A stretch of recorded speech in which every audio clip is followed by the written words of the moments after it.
For more on the impact of the tax cuts by state, I want to bring in our guest. Joining us right now is contributor and former Senator Heidi Heitkamp and former Senator Jim DeMint. He's chairman of the Conservative Partnership Institute. You've been listening to Mr. Frank discuss this tax situation. I'll go to Heidi first. Can I call her Heidi? Call her Senator. You can. What's your take? No, you can call me Heidi. What's your take on all this? Well, my take is that, first off, state-by-state comparisons aren't really very valid, given that you should be looking at income categories to income categories and then comparing states based on who you're looking at. But I think at the bottom line is, think about this. Think about the deficit that we have now, driven in part by this tax reduction. And when you can brag about this being even less than 2% of a tax reduction across the board on average per person, it seems like we gave up a lot in terms of fiscal responsibility for not too much in terms of tax forgiveness for individuals, especially those in the middle class that depend on a SALT deduction, that file a Schedule A, that now are paying more taxes. So, I think the more valid comparison isn't the state to state, it's the income bracket to income bracket, and then look at the states. Robert, respond to that. Well, look, she's absolutely right. I would add to that when you look at Texas, the job growth that has been generated from these tax cuts is just under 0.5%. So they estimate that of the 300,000 jobs that were added last year, a large percentage, at least in terms of growth, came from these tax cuts. So it is generating job growth, but more in these states, and many of them swing states, that could help the Republicans in the next election. But Jim DeMint, do you think that this was done strategically? I mean, that seems to be the implication. Well, federal taxes are almost a historic high right now, so the revenue is pouring in. That's not the problem with our deficit. But the tax law applies equally to all states. The difference is some states have high taxes, high state taxes, high property taxes, and you look at Texas and Florida, they have no income taxes.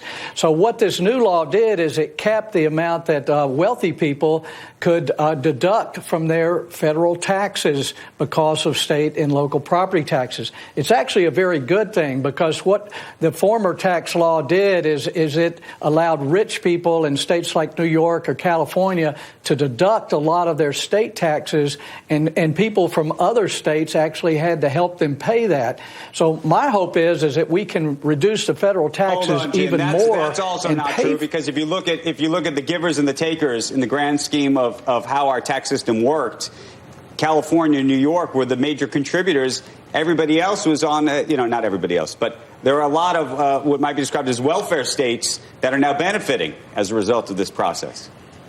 I think you have to be very careful when you regionalize fiscal policy. When you look at it, you think over 70% of Americans don't even itemize, so the law didn't affect them. And as was said before, most Americans got a tax cut, even if it was small. But for the federal government to have a tax plan that incentivizes states to have higher taxes is not a good idea. And I think the cap on the deductions is actually going to push states to reduce their taxes and be more fiscally responsible.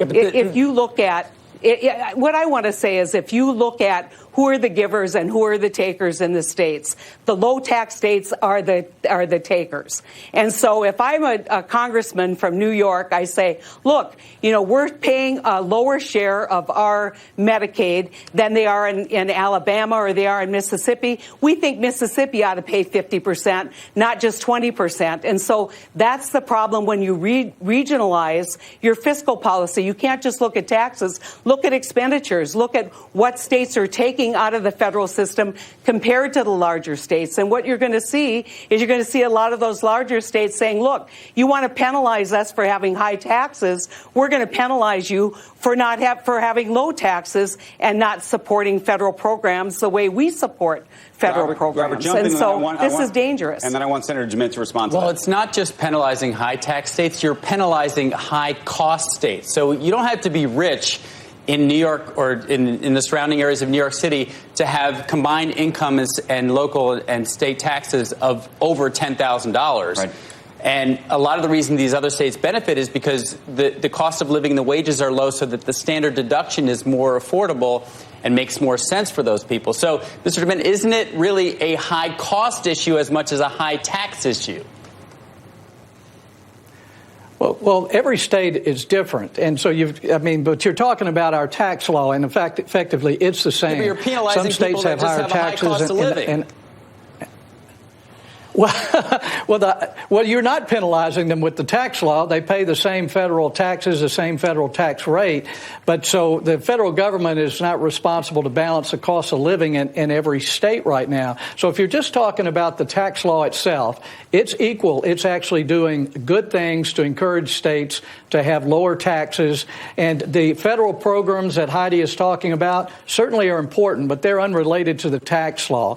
What all this tells us, though, is states need to be competing for the best cost of living, the best environment, the best regulations, the best place to raise a family. And that 50-state federalism, as we call it, is what we really need to be doing now, and not creating all these loopholes at the federal level that try to give exceptions because you're a high-cost state or you're a low-cost state. And so the tax law does what it should. It is the same for everyone. But again, my hope is that we could completely eliminate all the state deductions on federal taxes and just keep the federal rate as low as we possibly can.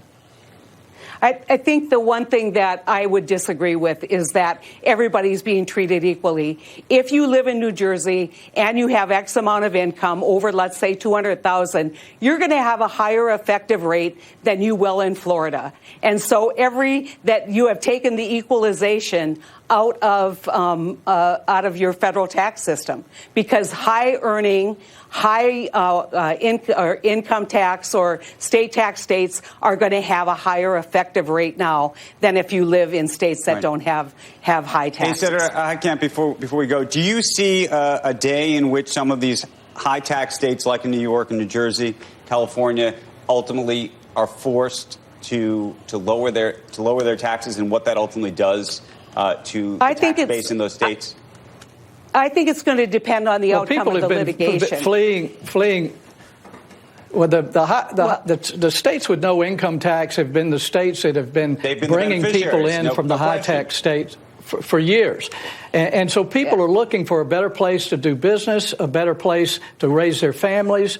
And so if you we don't want these loopholes that give states like New York a chance to actually raise their cost of living. And a lot of the cost of living, like higher minimum wage and other things, are being forced by state policies. So I think there should be a competition between states, and the federal government should stay out of it and not create loopholes that benefit whether they be poor or rich states. You're not in favor of some of the minimum wage requirements that have been put into place, largely, by the way, responsible for the increase in wages in this country over the past year that the president's taken credit for?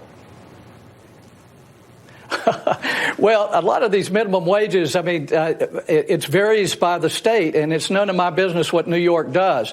But they have to keep in mind, if they raise wages to a point where startups cannot get jobs, we've seen that in a lot of states that raise the starting wages. But that's not what we came to talk about. The federal tax law should be the same. If New York or California we need to have were to states fail competing. Or to run into true, genuine economic trouble, would you see that as a win? I wouldn't. But if other states benefit, but what I don't want is what will happen to this country. Well, California, Illinois, a lot of these states are getting close to bankruptcy. What I don't want to see is the federal government come in and bail out states who've not been responsible.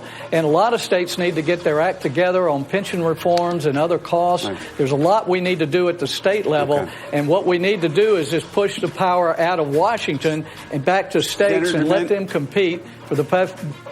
Thank you. We got to run. Senator DeMint and Senator Heitkamp. It's great to see both of you. Thank you for the debate. Thank you, Robert. Thank you all.